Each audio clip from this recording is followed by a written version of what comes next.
Assalamualaikum warahmatullahi wabarakatuh.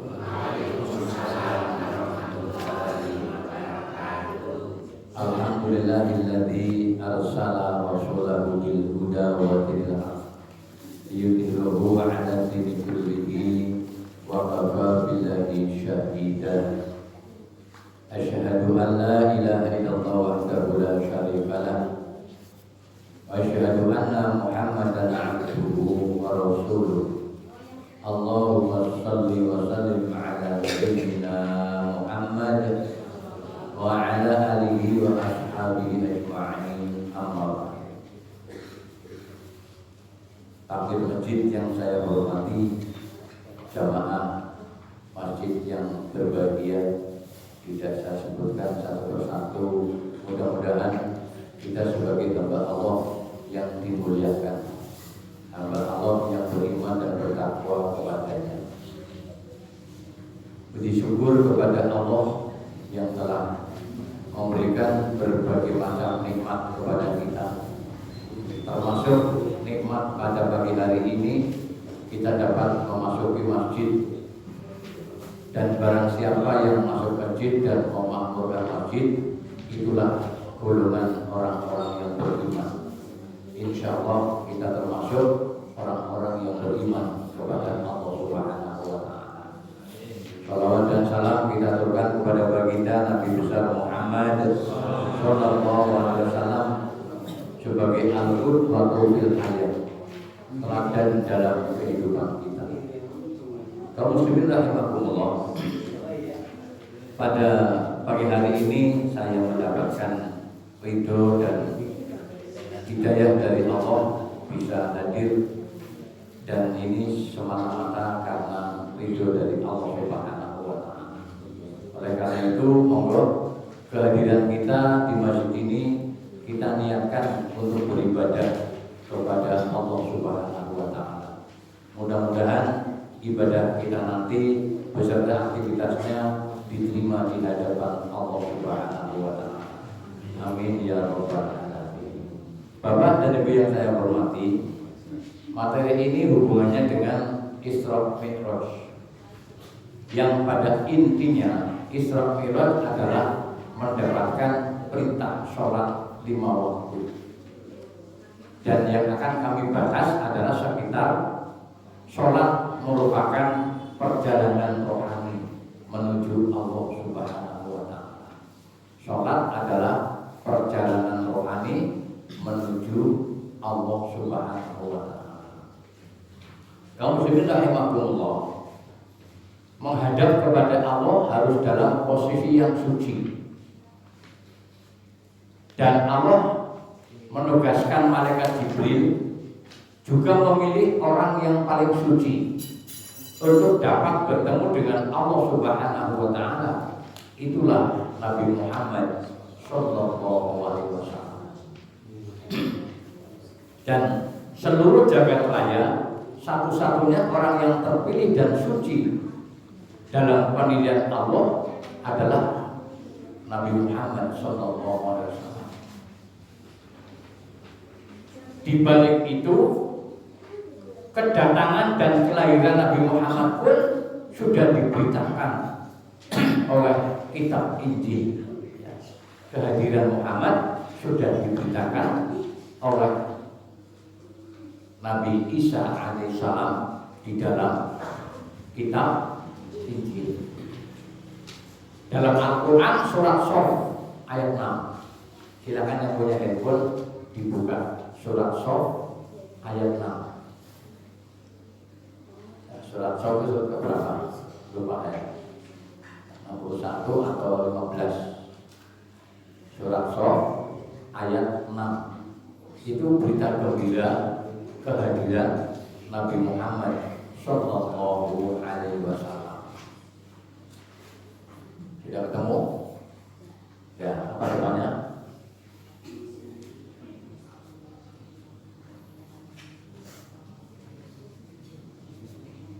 Surat Shaf ayat 6. A'udzu billahi minasy syaithanir rajim. Wa idza qala Isa ibnu Maryam Ya Bani Israel, inni Rasulullah ilaikum musaddiqan lima baina yadayya minat Taurat wa mubassyiran bi rasulin ya'ti min ba'di ismuhu Ahmad. Ini ada yang hafal bukan ini? Ini. Coba dia ini. Ya, surat Shad ayat 6 dengarkan. Ya, ini berita gembira kehadiran Muhammad di dalam Injil. Ya. Ya. Ya tadi baik pula. A'udzu billahi minasy syaithanir rajim. Wa iz qala Isa ibnu Maryam ya bani Israil inni rasulullah ilaikum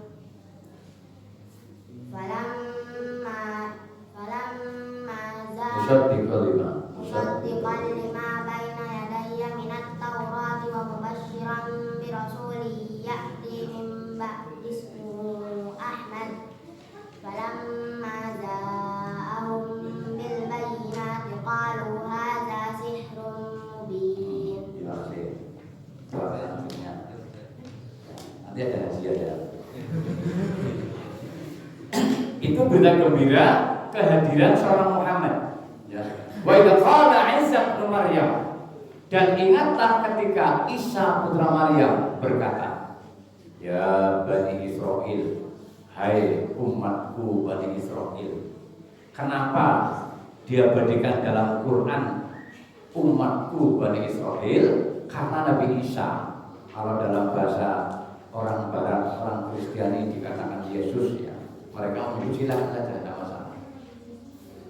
Karena Nabi Isa hanya diutus kepada umat Bani, bukan di Indonesia, bukan di Mekah, bukan di Madinah, bukan di luar negara Israel, hanya di negara Israel. Maka Nabi pun menyampaikan berita Allah, ya Bani Israel, hai umatku Bani Israel, inni Rasulullah ilaikum, ini sesungguhnya saya, iku Rasulullah, saya adalah utusanipun Gusti Allah. Jadi Nabi Isa itu mengakui dirinya adalah utusanipun, berarti dia utusan Tuhan. Kalau utusan Tuhan berarti bukan Tuhan. Ilaikum kepada kalian, ilaikum kepada kalian. Saya diutus oleh Allah ilaikum kepada Bani Israel. Musaddiqan lima baina yadayya minat Taurat. Saya membenarkan, saya yakin sebelum Al-Quran ada kitab Taurat. Ya, sebelum Injil ada kitab Taurat yang turun sebelum aku. Wa mubasysyiran, dan aku berikan kabar gembira bi rasulin, dengan seorang rasul yakti yang akan datang mimbadi setelah aku. Cara begini, hai pengumuman orang-orang Israel, ngisuk para nabi sing meneruskan aku, ismuhu Ahmad, jenenge Ahmad, itulah Muhammad. Karena dialek orang Arab, nek manggil Muhammad dipanggil Ahmad. Sama kali orang-orang Arab yang di komplek alun-alun, di komplek Kauman, yang namanya Muhammad panggilannya siapa? Ahmad. Itu dialek sana. Kayak saya Sudarman, nenek saya, kakek saya dari bapak dari Batu Mas Purwokerto, ibunya saya dari Ciamis. Saya kalau pulang ke Banyumas kayak Darman Bali, kayak Darman Sawan Mbah. Tapi kalau saya pulang ke Tasik, saya nggak dipanggil Darman, tapi apa? Maman. Kita Kang Maman kuwi. Kita Kang Maman, ya kan?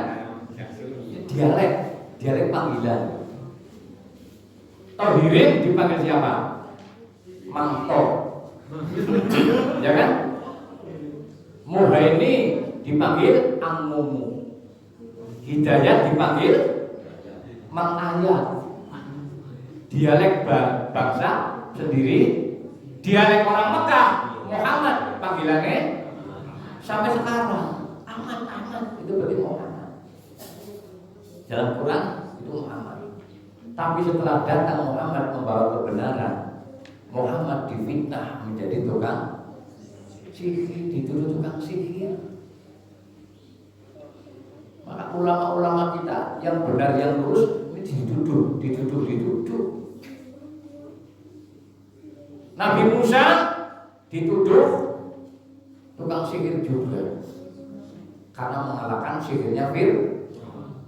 Jadi Isa itu ulama zaman purbakala, dituduh, dikejar, mau dibunuh, akhirnya diseberangkan oleh Allah Ta'ala. Fir'aun ditenggelamkan. Ulama Ibrahim karena meluruskan penguasa dituduh makar, akhirnya mau dibunuh dengan cara dibakar. Itu ulama-ulama zaman dulu. Maka jangan kaget kalau ulama-ulama yang lurus itu ditandai oleh mereka, dianggap menghambat. Musa, Ibrahim, Nuh, Lut, Isa, termasuk Muhammad, termasuk ulama-ulama zaman sekarang,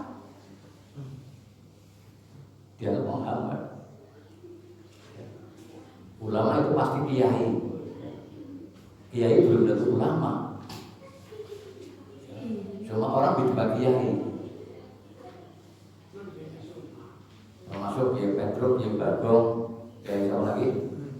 Ya. Banyak sekali Kiai Gareng kan. Tapi kalau ulama, nggak ada ulama Gareng, ulama Petruk nggak ada. Tapi ulama. Di Solo, di Keraton ada kebun putih namanya Kiai apa? Selamat. Kebun putih dipanggil Kiai Selamat. Kebun itu dipanggil Kiai Selamat, dia datang. Maka Kiai itu kan dialek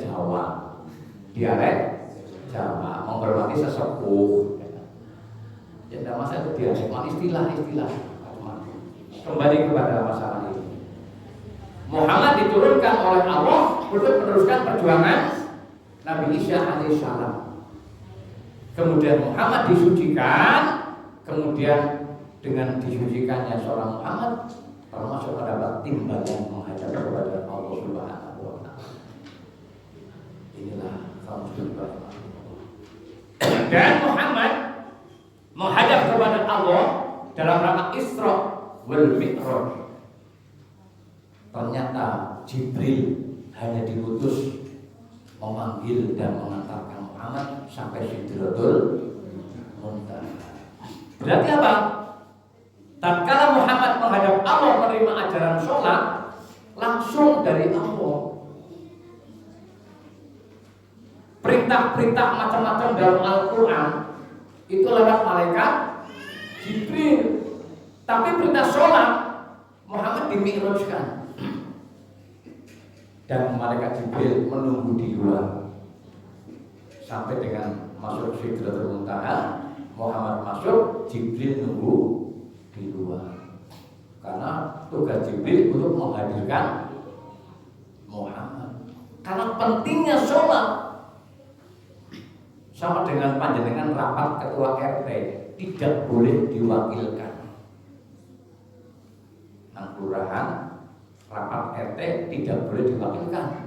Pasti yang berangkat pasti ketua. Biasanya karena pentingnya sesuatu, ketua RT harus hadir masing-masing. Karena pentingnya sholat, maka Muhammad dihadirkan langsung oleh Allah menghadap kepada Allah Subhanahu wa Ta'ala. Inilah. Maka bahasa sholat sedunia sama, tata cara sholat sama, zikir dan sholatnya sama.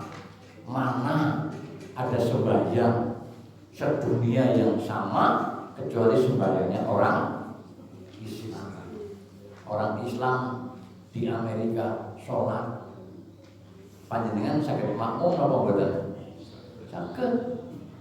Orang Jerman sholat di sini bisa nggak? Bisa. Gerakannya sholat sama, takbiratul ihramnya sama, sujudnya sama, iktidalnya sama. Tidak ada agama di dunia yang gerak dan dirinya sama kecuali sholatnya orang Islam. Tidak ada bacaan kitab suci yang sama sedunia kecuali kitab sucinya orang Islam. Panjenengan zikir dengan bahasa apa? Sholawat dengan bahasa apa? Sholat dengan bahasa apa? Baca Quran dengan bahasa apa? Walaupun panjenengan orang Indonesia, orang Nusantara, nggak mungkin sholat berbahasa Nusantara. Betul? Betul. Yang biasa tahlil dengan bahasa apa? Bahasa. Ada saudara kita yang biasa yasinan dengan bahasa apa? Bahasa Arab. Karena Quran diturunkan dengan bahasa Arab, bukan bahasanya Muhammad. Langsung dari Allah Subhanahu wa taala. Maka ajaran sholat adalah dari Allah Subhanahu wa taala. Karena manusia yang punya satu. Maka dalam menghadap kepada Allah dengan bahasa yang satu. Orang Belanda namanya John Sebastian. Sholat takbiratul ihram. Allahu Akbar. Betul? Orang Cina tapi Islam, dia sholat namanya Cing Luha. Misalnya.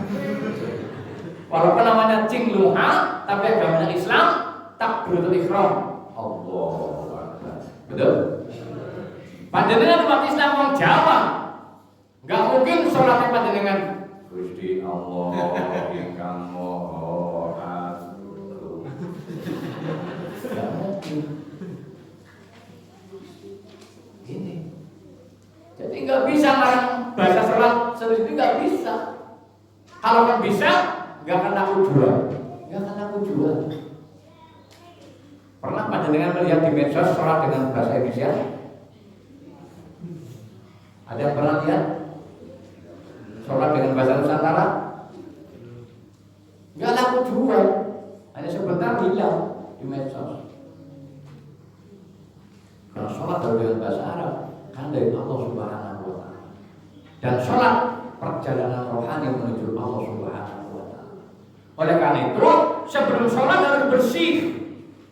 Sebelum sholat harus bersih, harus terapi. Panjenengan menghadap orang tua, menghadap ulama, menghadap pimpinan, komandan, kepala kantor harus bersih. Ibu-ibu PKK, ngadep kelurahan, rapat PKK, pakaiannya pakaian apa bu? Bersih. Kur kepengen konangan ini jajan bupati, jajan ibu camat, jajan lurah. Mesti yang terbersih yang dipakai. Sholat menghadap kepada Allah harus bersih semuanya. Maka sebelum sholat kita mengadakan terapi air. Apa bu? Terapi air. Diterapi dulu badan kita sebelum menghadap kepada Allah. Hasil Isra wal Mi'raj dengan terapi air atas perintah Allah. Surat Al-Maidah ayat 6. Silakan dibuka. Monggo. Surat Al-Maidah ayat 6. Ini perintah terapi air. Berarti wudu. Nah, maka wudu merupakan kewajiban orang membersihkan badan sebelum melaksanakan sholat. Dalam bahasa kesehatan namanya terapi air. Pekerjaan wajib dalam wudu namanya terapi air. A'udzubillahi minasyaitonir rajim. Ya ayyuhalladzina amanu idza qumtum ila shalah faghsilu wujuhakum wa aydiyakum ilal marafiq wamsahu bi ru'usikum wa arjulakum ilal ka'bayn. Wahai orang-orang yang beriman, tatkala kalian hendak melaksanakan sholat, maka bersihkanlah wajahmu, bersihkanlah kedua tanganmu sampai sikut, basuhlah kepalamu, dan basuhlah kakimu sampai kedua mata kaki. Itu perintah. Karena perintah berarti wajib. Maka orang sholat yang gak wudu tidak boleh. Kalau nggak ada air namanya tayamum. Itu ada perintahnya. Karena apa? Seluruh pekerjaan ibadah pasti ada perintahnya. Kalau tanpa perintah namanya itu budaya atau tradisi. Jadi semua ibadah itu ada perintah. Panjang sholat, panjang tahlil, panjang zikir itu ada perintahnya. Maka kalau nggak ada perintahnya salah. Panjenengan di kantor membuat surat, ada dasarnya enggak? Ada. Membuat surat harus ada dasarnya. Kalau membuat surat tidak ada dasarnya, salah apa benar? Salah. Apalagi ibadah harus punya dasar.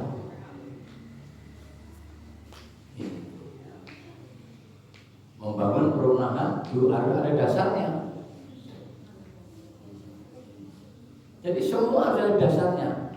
Panjenengan pegawai di kantor membuat produk surat pasti di atas dasar, ya kan? Dasar atau menimbang dan sebagainya. Itu dasar. Makanya panjenengan mengerjakan itu. Dasarnya apa? Kalau mengerjakan ini. Jadi yang pertama ditanyakan apanya? Dasarnya. Payungnya mana? Kamu kan berbuat seperti ini. Ibadah pasti baku, payungnya harus baku. Maka namanya sholat tidak boleh produk manusia. Sholat langsung produk Isra Mi'raj Nabi Muhammad SAW. Maka rukuhlah sebagaimana Nabi Muhammad rukuh. Berarti apa?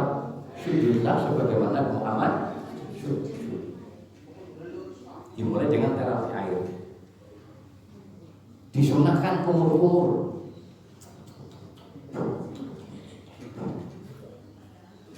Padahal gak ada dalam Quran yang kumur-kumur.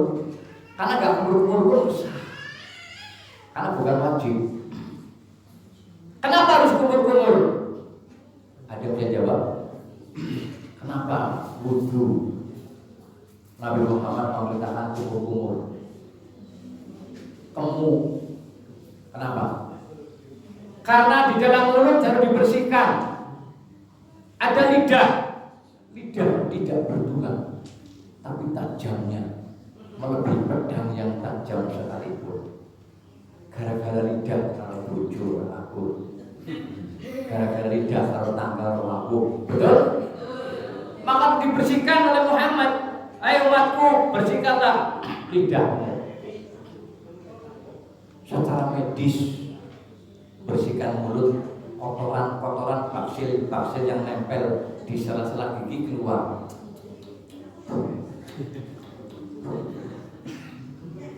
Secara agama dan syariat, membersihkan lidah dalam perkataan.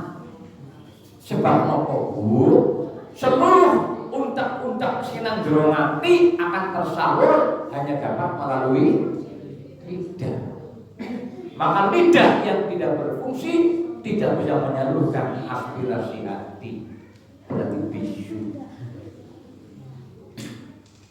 Dan lidah satu-satunya alat di dunia yang bisa mengantarkan isi hati manusia kepada pihak lain hanya satu dengan lidah, dan tidak ada pengganti lidah. Sikil tugel di apotek ada kaki palsu, betul?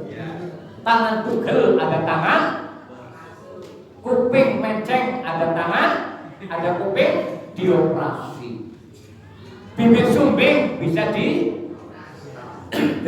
Tapi kalau lidah yang tidak berfungsi, adakah lidah palsu? Ada. Ini urgensinya membersihkan lidah. Tor dengan air suci yang mensucikan. Tidak sembarang air suci, tidak sembarang air yang dapat mensucikan mulut. Tapi ada bahkan banyak masjid musola banyu ting belara-belara, apalagi di sini banyu murah, betul? Kon wudu kon sholat malah kober. Malah pilih wudu sing sebotol 50.000, 100.000, 100.000. Botolnya cak topi miring. Botol cak topi miring malah gak wudu. Karena yang membersihkan mulut cak topi miring, maka pelakunya bisa miring. Kan membersihkan mulut yang keliru dengan air yang haram, maka miring-miring oleh oleh. Ini makna dibalik hasil Isra Mi'raj, ada maknanya. Kenapa tidak langsung sholat dan wudu dulu?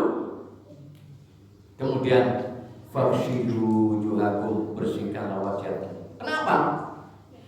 Karena di wajah ada mata, dibersihkan dengan air yang bersih. Dengan mata bisa melihat keindahan dunia, dengan mata bisa melihat keindahan alam. Pagi ini melihat keindahan gunung, selamat. Tapi mata yang tidak pernah wudu, mata yang tidak pernah sujud, menjadi mata maling, mata setan, mata-mata yang tidak berberi kemanusiaan, mata yang tidak beradab, karena menjadi mata maling. Lirik-lirik barang bagus, orang yang lina karo tanggane malah di sahur. Masjid terawih ini dalam maning Pak ini nek nang masjid itu sing elek dibuang mawon, Bu. Kondur jenengan nasta sing apik-apik. Awas ada jepit ditinggal, milih sandal naik permen. Ini jadi ada makna di balik itu. Karena gak pernah sujud, mata menjadi mata maling, mata setan. Karena gak pernah sujud pada Allah. Famsahu birusikum, basuhlah kepalamu. Kenapa kepala dibasuh? Karena dalam kepala ada otak. Siapa otak itu? Komandan kepala rumah tangga. Kalau komandan kepala rumah tangga, para pimpinan-pimpinan di desa, di kota, sampai ke atas, otaknya bersih, disucikan dan sujud, akan memproduk perintah-perintah dan teladan-teladan yang bagus, yang bermanfaat bagi pribadi, keluarga, masyarakat, bangsa dan negara. Manakala otaknya bersih.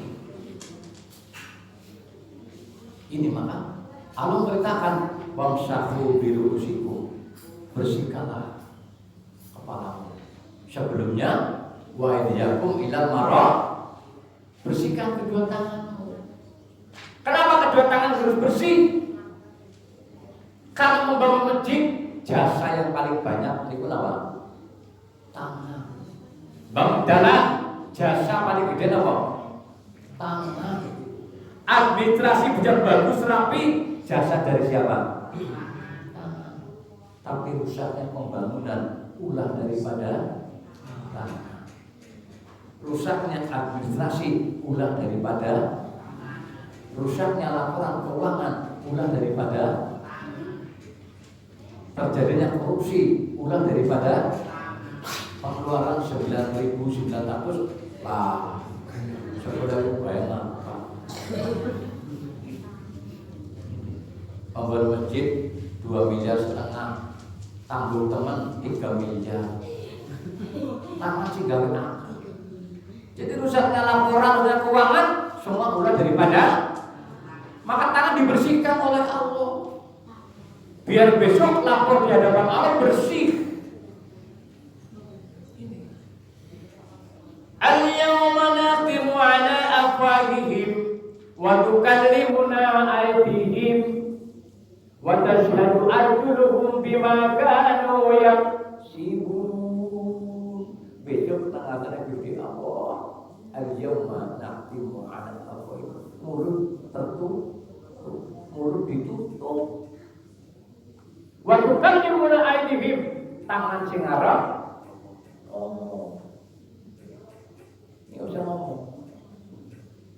Jawane mulut anggar ngomong gede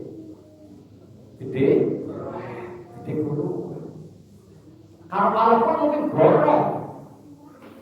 Makanya nggak boleh bicara. Siapa yang bicara? Tangan sebagai saksi besok. Harus ngomong namanya Gusti Allah. Waktu pelimuna hadir. Pada ngomong, hadir tangan panjenengan. Ada ngomong kan Gusti Allah. Perbian nang masjid, ada jarak, Jakarta kan boleh orang ini ngomong dengan visual. Ngomongnya bukan seperti ngomongnya mulut, dengan visual. Jakarta kan boleh orang ini sih ngomong, takkan apa nih ngomong. Watashadu arjuluhum, dan kedua kaki menjadi saksi. Ki ngomong, ki saksi. Jakarta kan boleh orang, dugi gone. Saksinya siapa? Kula sing dijugakan. Siapa sih ngantarkan? Kaki. Ada sebuah sistem. Kula sing dijugakan. Ini bilang orang bertentakkan Jakarta kula nggo dhewek. Saksine kula saksine wong kula mboten rumah saya dijugakan. Ini hasil Isra Mi'raj. Ya. Kemudian wa'dulakum ilal ka'bain, kedua kaki bersihkanlah, karena kaki menjadi saksi ahli. Yang tahu panjenengan kemana-mana, siapa yang antar? Kaki. Jadi panjenengan saya berbuat apapun, kaki itu tahu, karena merasa mengantarkan. Watashhadu arjuluhum, bersih dari saksi di hadapan Allah. Itu setelah bersih, kita baru diizinkan fakabir Allah. Menghadap kepada Allah. Ya, maka sholat dimulai dengan takbiratul ihram. Sholat adalah ibadah yang dimulai dengan takbiratul dan diakhiri dengan salam. Ya, jadi sholat adalah perbuatan ibadah yang dimulai dengan takbiratul ihram dan diakhiri dengan salam. Itu sholat. Setelah membersihkan wajah, setelah selesai, maka fakabir, maka bertakbirlah untuk melaksanakan sholat. Nah, kaum muslimin rahimakumullah, sampai kepada sholat. Apa sih sholat? Sholat perjalanan menuju kepada Allah Subhanahu wa Ta'ala. Sekarang kita buka lembaran. Yang pertama, qad aflahal mu'minun alladzina hum fi sholatihim khashi'un. Sesungguhnya beruntunglah orang-orang yang beriman, yaitu orang yang khusyuk dalam sholatnya. Hasil Isra Mi'raj adalah sholat 5 waktu. Dan sholat yang menguntungkan kita adalah sholat yang khusyuk. Sholat dulu ya Pak Darman, om tangannya boleh gesek. Kalau kan mampu, harus sholat dulu Pak Darman ngarepe bakul sate. Kalau kan mampu. Tapi Allah menjelaskan alladzihum fi sholatil khashi'un. Orang yang berhasil dan mulia dan beruntung adalah orang yang khusyuk dalam sholatnya, dalam sembahyangnya. Takaran khusyuk bagi Allah itu apa? Bukan nomor 2. Takaran khusyuk adalah Al-Baqarah ayat 46. Alladzina yadunnuna annahum mulaqu rabbihim wa annahum ilaihi raji'un. Orang yang khusyuk adalah orang yang meyakini bahwa mereka akan menemui Tuhannya dan bahwa mereka akan kembali kepadanya. Ini baru saja khusyuk. Yakin dirinya akan ketemu dengan Tuhannya. Allahu Akbar. Di dalam hati yakin akan ketemu dengan Allah, maka khusyuk. Karena sholat sedang dialog dengan Allah. Sami kali panjenengan. Yang ngarep rapat nang pendopo bupati. Kok ketemu kalau Pak Bupati, Bu Bupati, kira-kira khusyuk apa ora? Melakukannya yang khusyuk, jadungnya ya kur jejer kalau Ibu Bupati atau ngarepe Bupati. Arep-arepan jadi kan jadung. Mesti khusyuk aja kok. Ngantuk be Betul nggak? Usaha khusyuk itu di depan manusia. Betul nggak? Sebelah camat, sebelah bupati, sebelah kepala desa tadi jago khusyuk. Karena berdampingan dengan pejabat. Nah kepada Allah takaran khusyuk bagaimana? Alladzina yadunnuna annahum mulaqu rabbihim wa annahum ilaihi raji'un. Khusyuk itu adalah orang-orang yang meyakini bahwa mereka akan menemui Tuhannya. Karena sholat kita akan ketemu dengan Allah. Sholat akan ketemu dengan, maka dalam Fatihah iyyaka na'budu wa iyyaka nasta'in, hanya kepadamu kami menyembah, hanya kepadamu kamu. Itu orang keberapa dalam bahasa Indonesia? Kedua, berarti apa? Berhadapan, ngobrol. Saya dengan kamu loh. Iyyaka na'budu, hanya kepadamu saya mengabdi, hanya kepadamu. Berarti apa? Seolah-olah sedang berhadapan dengan Allah. Maka kita harus yakin. Tatkala sholat harus yakin akan bertemu dengan Tuhannya. Karena sholat sing biji sanes tiang tonggo kula panjenengan kecuali lomba sholat TK. Kecuali lomba sholat sing biji guru-guru nek ustadzah-ustadzahnya. Tapi sholat yang benar, yang biji bukan juri, tapi siapa? Allah Subhanahu wa ta'ala. Jadi orang yang khusyuk adalah orang yang yakin tatkala dia sholat akan menemui Tuhannya. Itu orang khusyuk. Meditasi yang dulu itu biasa. Ya. Sholat di Bitagung kalau Jumatan terlambat, nang dulu dewek sebelah. Alun-alun bakul dulu. Oh, Akbar. Tapi dia tetap khusyuk apabila hatinya dicanangkan. Saya sudah ketemu dengan masalah baru ini, wajar itu, logis, karena normal. Tapi tatkala dia tetap yakin kita mengalami, dia khusyuk. Bahwa itu gangguan yang mengganggu penghidupan kita. Ya, ini yang pertama. Jadi orang yang khusyuk adalah orang yang yakin tatkala dia sholat akan menemui Tuhannya dan akan kembali kepada Tuhannya. Maka apa? Gambaran sholat berdiri, Allahu Akbar, berdiri. Yang gagah perkasa berdiri tegak, hebat gagah. Tapi lama-lama orang akan udur. Sing pegawai negeri gaji penuh, begitu pensiun dari setitik. Wong sing tua suwe-suwe sepuh, suwe-suwe udur. Allahu Akbar. Ini rukuk menggambarkan udur. Tidak semuanya gagah terus begini, kita semua besok akan. Betul? Kalau dia begitu akan apa? Sujud, bali menggumi, maslak Allah sujud, dan bahwa mereka akan kembali kepadanya. Sujud menggambarkan kita akan mangsur ke bumi. Tidak gagah terus. Suatu ketika udur, alasin sholat karo jagung, ada yang sholat karo berbaring, karo duduk dan sebagainya. Suwe-suwe sujud, mangsur betul kan? Apa dan aku terus? Dulu kita mati, sekarang hidup. Nanti mati kedua di alam barzakh. Nanti hidup kedua dibangkitkan dari alam. Kalau panjenengan hidup 2 kali, mati 2. Ingin tahu ayatnya? Buka surat 22 ayat 66. Ini perjalanan hidup.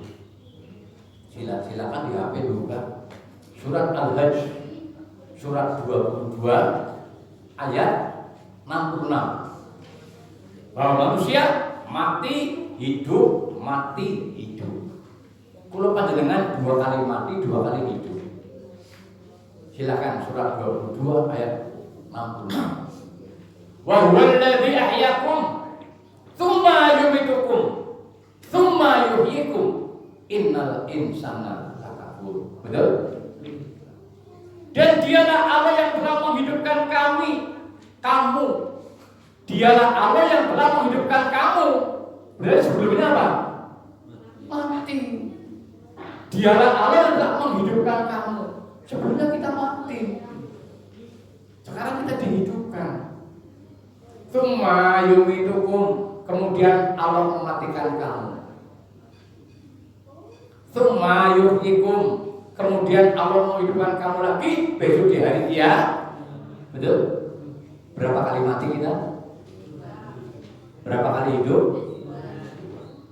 Sekarang hidup sementara, yang kedua hidup yang abadi. Maka perjalanan hidup diatur oleh Allah. Ada tata caranya menghadap Allah, sholat lewat Isra Mi'rajnya. Ada buku panduannya Al-Quran. Wong gawe Honda, tuku handphone, tuku komputer, tuku TV. Panjenengan nampak buku apa ora? Jenenge buku apa? Panduan. Allah gawe menungsa, orang usah kejar gawe. Ini gawe buku panduan Al-Qur'anul Karim sebagai buku panduan hidup. Bagaimana kita sebelum hidup, kemudian sekarang hidup, bagaimana kita nanti mati, dan bagaimana kita hidup kembali. Itu ada panduannya. Honda singgah pabrik Honda membuat buku. Televisi singgah pabrik Honda, pabrik TV kayak buku. Padahal itu handphone barang cilik, nang pada handphone anak lembaran buku panduan agar mengoperasionalkan handphone, komputer, Honda bagus sesuai dengan kehendak yang menciptakan. Manusia yang menciptakan Allah membuat buku panduan agar manusia di bumi berjalan sebagaimana buku panduan sing gawe Allah. Nyambung apa? Paham? Jadi Allah tidak sedang menciptakan dilos karena kalau ada buku panduannya. Bagaimana perawatannya? Sholat, zikir. Maka mobil ada harian, mingguan, bulanan, ada perawatannya. Ya. Yang ketiga, untuk apa kita sholat? Untuk apa kita Isra Mi'raj oleh Nabi Muhammad SAW? Innani anallah, la ilaha illa ana, fa'budni wa aqimis sholata li dzikri. Nomor 3. Sesungguhnya aku adalah Allah. Allah berfirman, tidak ada Tuhan yang hak selain aku, maka sembahlah aku dan dirikanlah sholat untuk mengingat aku. Maka Muhammad di Isra Mi'raj kan men selalu eling karo ini Muhammad, ayo ngene. Wa aqimis sholata li dzikri, dirikanlah sholat agar kamu ingat dengan Allah. Maka orang yang Allahu Akbar, oh kayak karo inyo. Allahu Akbar isi absen. Ditulis kalau malaikat rokib.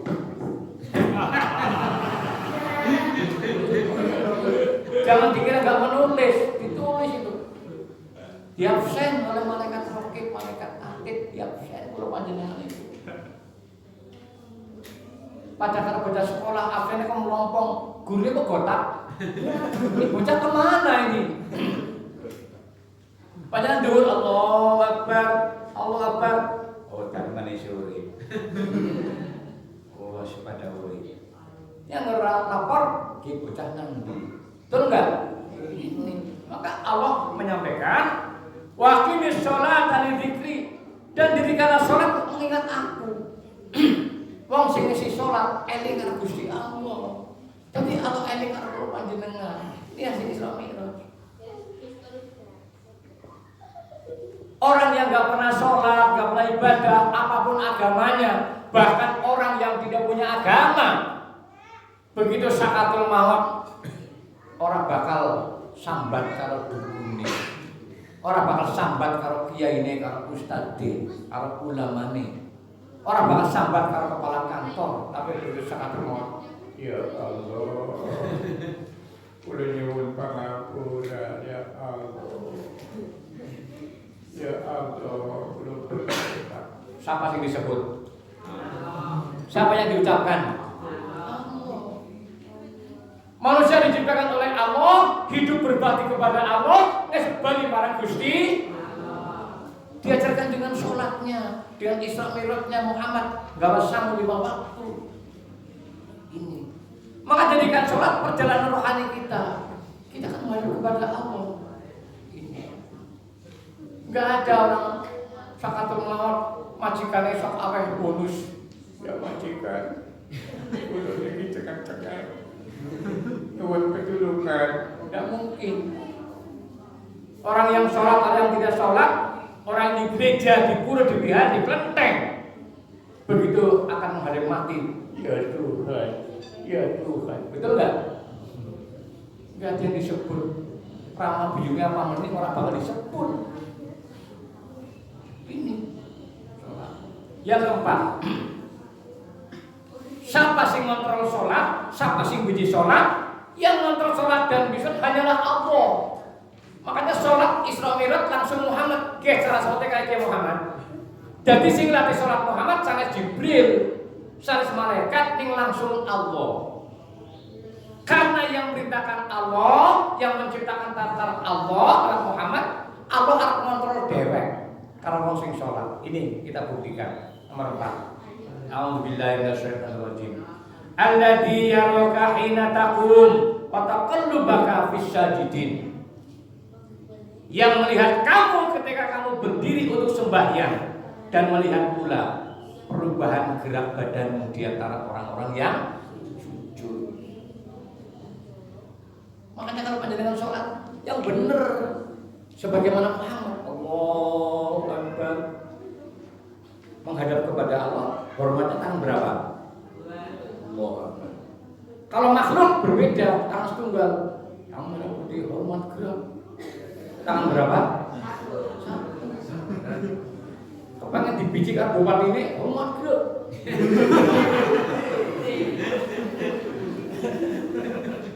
Bedakan menghadap Allah dengan menghadap manusia. Salam satu, sama sore Pak. Salam pramuka. Satu. Tapi kepada Allah, dua-duanya Allah. Betul nggak? Anak pembagian takhir, pembagian jatah, tangan siji. Kalau dereng. Betul nggak? Iya. Tapi kepada Allah apa? Rabbana atina fid dunya hasanah wa fil akhirati hasanah. Tangan berapa? Ya tangan 2. Kecuali yang cedera atau sakit. Gak bisa kepada Allah sini pegang ujung sih. Rabbana atina. Harus dua-duanya. Betul nggak? Ini harus diperhatikan. Alladzi yaraka hina taqum wa taqallubaka fi sajidin. Yang melihat kamu ketika kamu berdiri untuk sembahyang. Maka jangan sembahyang kayak kinjang. Sholat.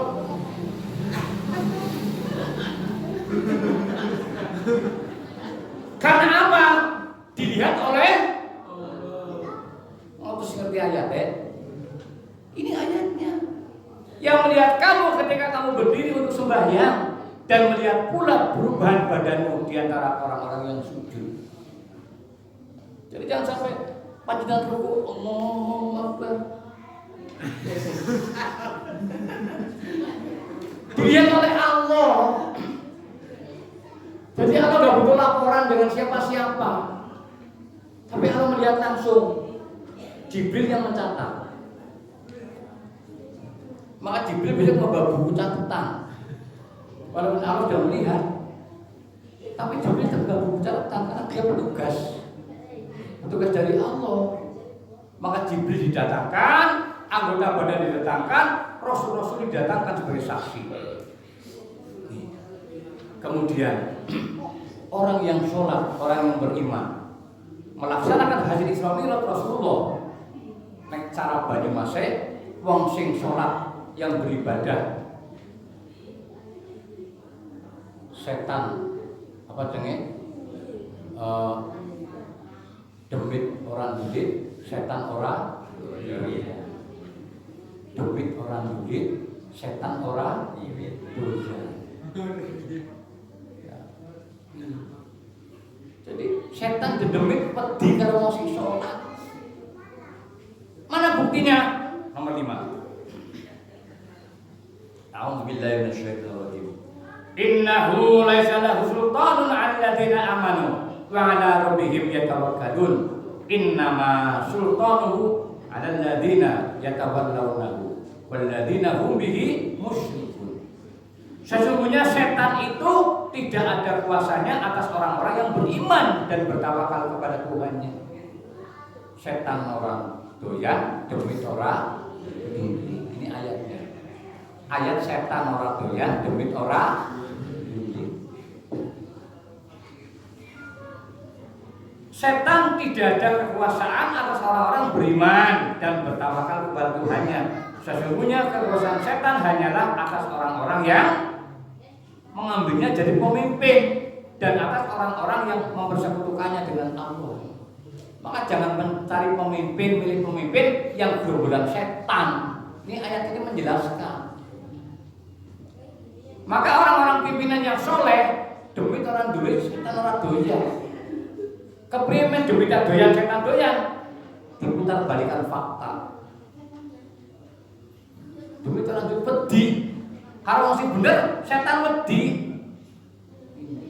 Setan orang doyan, demit orang duit. Wedi kalau masih soleh. Kalau ulama wedi. Maka kalau ulama menceng, direka-reka. Kasih pejabat, kasih kursi, kasih gaji yang besar. Maka yang menjadi dulit oleh setan dan iblis, mereka yang terbius oleh pangkat dan jabatan yang dengan kursi goyangnya. Sehingga akhirnya apa? Tidak mau melindungi umat, tidak mau melindungi umat Islam sendiri. Begitu umat Islam bentrok, menang baik. Lah ini harus beres iki. Duit akeh, kursi akeh, pensiunnya kok jutaan. Ya enggak gubris. Karena didulit oleh setan, menang baik. Ini ayatnya. Duit orang dulit, setan orang. Kesimpulannya, 1. Sholat merupakan aktivitas jiwa karena sholat adalah proses perjalanan spiritual yang dilakukan oleh seorang manusia untuk menemui Tuhannya. Ini hasil Isra Mi'raj. Yang nomor B, sholat adalah salah satu ibadah yang berkaitan dengan meditasi hubungan langsung antara hamba Allah dengan Tuhannya. Jadi wasilah yang benar adalah sholat, zikir, tahajud, baca Quran itu wasilah kita. Bukan kayu sing gede dari wasilah, bukan.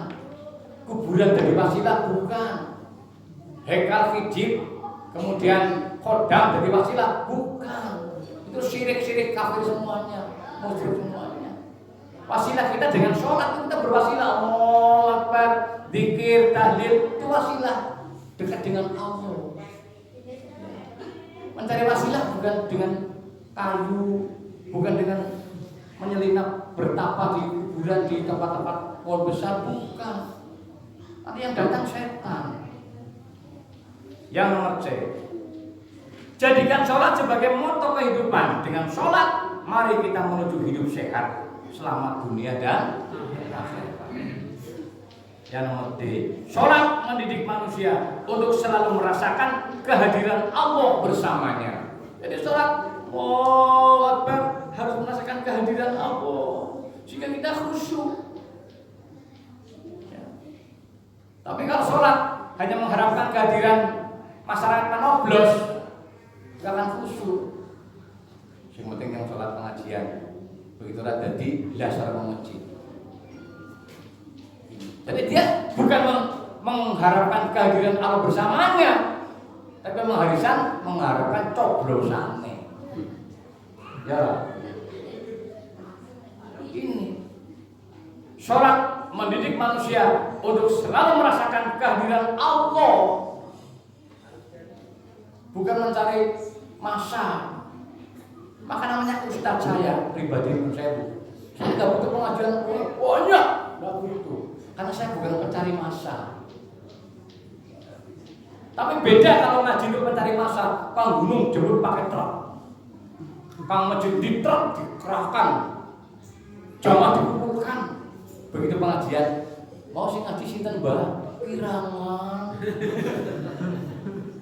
Materi ini apa Mbah? Lah, nama materi yang nanti ketiak kuliah.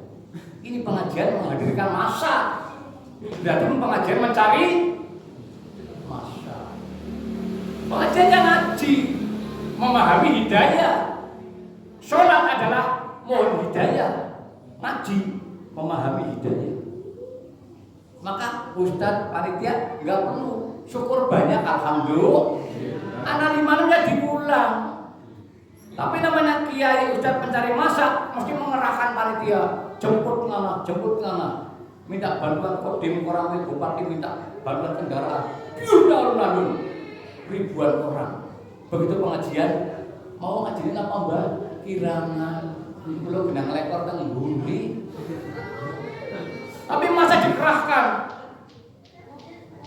Gak tahu mana kemarin dikerahkan ke Jakarta kan? Seluruh kabupaten kumpul pengajian di sana. Di Gor Gelora Bung. Tapi apa yang hasilnya? Malah di sana dihadirkan Inul Darah.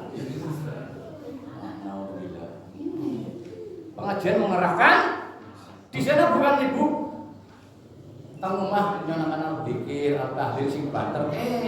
Begitu masuk gor dicubuh-cubuhi. Ini pengajian mencari massa. Kalau Muhammad masanya datang sendiri. Saya punya program, nggak perlu pengajian jumlahnya banyak, tapi mereka minimal tahu dengan apa yang sedang kita bicarakan.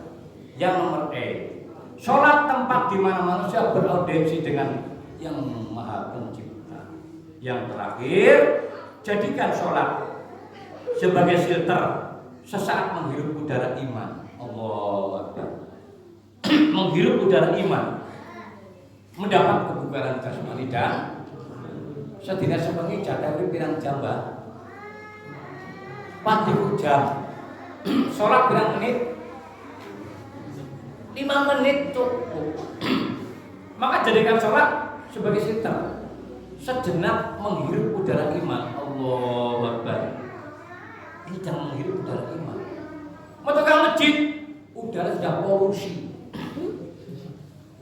Wis ngrasane tangga. Alun-alun berhubung pirang-pirang. Mlebu mall lebih polusi lagi.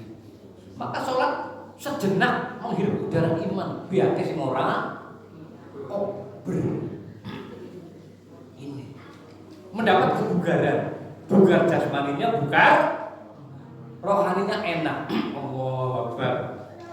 Bersama Allah. Jasmaninya bugar. Orang yang sholat, otaknya sehat. Ini kebugaran jasmani. Bisa sujud, bisa ruku, berarti tulang-tulangnya masih utuh.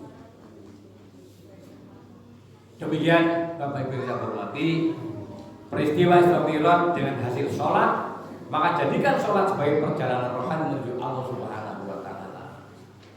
Paham dengan bahasanya bulan apa bosan? Bisa diikuti, boseni apa ngangeni?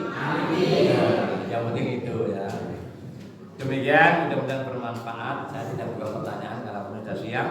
Saya sebentar lagi juga persiapan di Komunitas Al-Ihsan Jalan Raya Semangsang, Berakang, Kabupaten. Saya tiap hari ketiga itu ngaji di Al-Ihsan. Ibu-ibu jumlah minimal pengajian 300 orang. 300 orang minimal tiap hari-hari biasa. Benjang Ramadan minimal 1000. Monggo boksan memiliki kepengen sekali-kali ke Al-Ihsan Jalan Raya Semangsang. Belum tahu Jalan Raya Semangsang? Buri Kabupaten, Marketan. Siapa aja boleh ngaji di sana. Ya hari ini jamnya saya. Dari NU, dari Muhammadiyah, dari Risyad, dari siapa monggo bebas. Ya kita pengajian di sana dengan kajian-kajian Islam dari Rasulullah Sallallahu Alaihi Wasallam.